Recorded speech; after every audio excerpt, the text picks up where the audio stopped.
जय श्री कृष्णा प्रिय मित्रों। मैं विश्वास रखता है उसकी जिंदगी में जब भी कोई मुश्किल वक्त आता है तो मैं किसी ना किसी रूप में आकर उसकी रक्षा करता हूं। बस कोई मुझ पर विश्वास करके तो देखे। जब महाभारत का युद्ध चल रहा था तो दुर्योधन ने देखा कि भीष्म पितामह पांचों पांडवों में से किसी को भी नहीं मार रहे थे।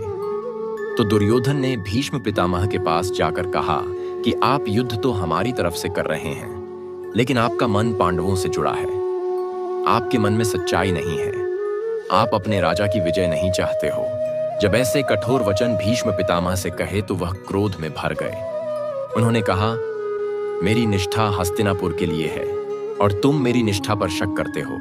मैंने अपना पूरा जीवन इस राज्य के लिए समर्पित कर दिया और अगर तुम्हें मेरी निष्ठा पर संदेह है तो आज मैं प्रतिज्ञा करता हूं कि कल सूर्यास्त होने तक या तो अर्जुन नहीं रहेगा या फिर भीष्म नहीं रहेगा।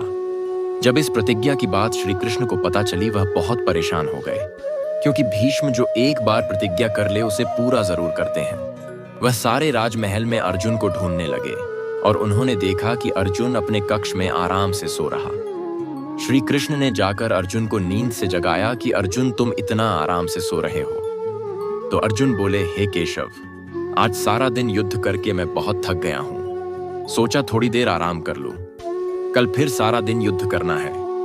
तो श्री कृष्ण बोले, क्या तुमको पता नहीं कि आज भीष्म पितामह ने प्रतिज्ञा की है कि कल या तो अर्जुन नहीं रहेगा या भीष्म नहीं रहेगा।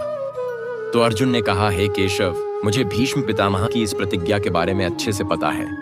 तो श्री कृष्ण बोले कि जब तुझे अच्छे से पता है कि भीष्म पितामह ने प्रतिज्ञा की है तुम्हारा वध करने की, और उसके बाद भी तुम इतना आराम से कैसे सो रहे हो। तो अर्जुन श्री कृष्ण से कहने लगा कि हे केशव, कि जिसके लिए स्वयं आप इतने परेशान होकर इधर उधर घूम रहे हैं, उसके बाद भी अगर कोई खुद अपनी चिंता करे तो वो इंसान मूर्ख ही होगा। क्योंकि जब आप मेरे साथ हैं तो ऐसे एक तो क्या 1000 भीष्म भी मेरे सामने खड़े हो जाएं, तो वह सब मिलक भी मेरा बाल भी बागा नहीं कर सकते। और अंत में यही हुआ।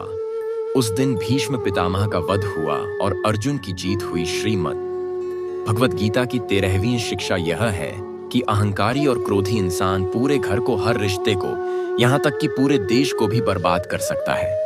क्योंकि एक क्रोधी और अहंकारी इंसान को सिवा अपने अहंकार को पूरा करने के अलावा न कोई इंसान दिखाई देता है, न किसी की बात सुनाई देती है।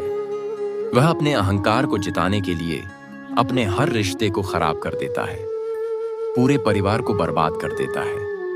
इसलिए अगर किसी बहुत ज्यादा क्रोधी और अहंकारी इंसान के पास कोई पद, कोई सत्ता या कोई शक्ति आ जाती है तो उससे वह लोगों की भलाई कम बल्कि लोगों का नुकसान ज्यादा करता। इसलिए धृतराष्ट्र ने इतने सालों तक हस्तिनापुर का राज किया, लेकिन कभी किसी की भलाई नहीं की। दुर्योधन जो उस राज्य का युवराज था, उसने भी कभी किसी की भलाई के बारे में नहीं सोचा, सिर्फ सबका नुकसान करता रहा, बस अपने अहंकार की पूर्ति के लिए। इसीलिए कोई भी रिश्ता, कोई भी परिवार या कोई भी राज्य सिर्फ प्रेम से चल सकता है, अहंकार और क्रोध से नहीं। जिस रिश्ते में अहंकार और क्रोध आ जाता है वह एक दिन टूट जाता है, और जिस रिश्ते में प्रेम रहता है वह जिंदगी में कभी नहीं टूट सकता।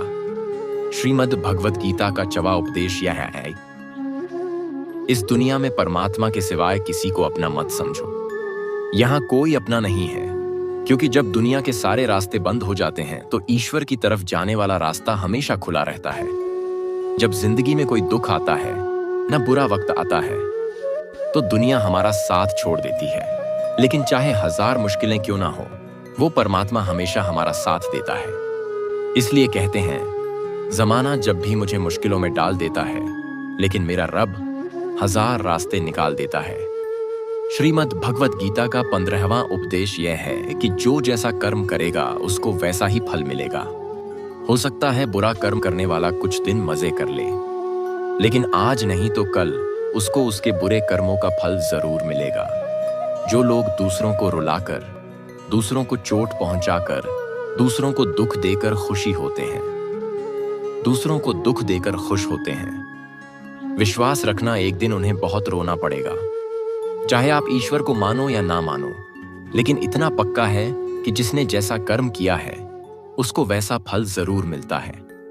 किसी न किसी रूप में वह पीड़ा व दर्द उसकी जिंदगी में एक दिन जरूर वापस आएगी।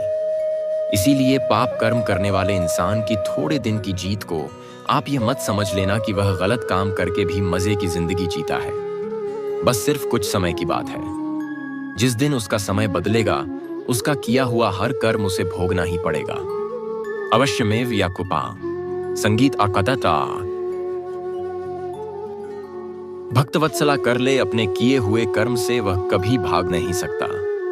श्रीमद् भगवत गीता की यह 15 शिक्षाएं जो भी व्यक्ति रोज सुनेगा, समझेगा और उसे अपनी जिंदगी में अपनाए, विश्वास रखना, जिंदगी की हर जीत उसे हासिल होगी और जिंदगी के हर दुख को वह हंसते हंसते पार कर जाएगा। पूरा वीडियो देखने के लिए धन्यवाद।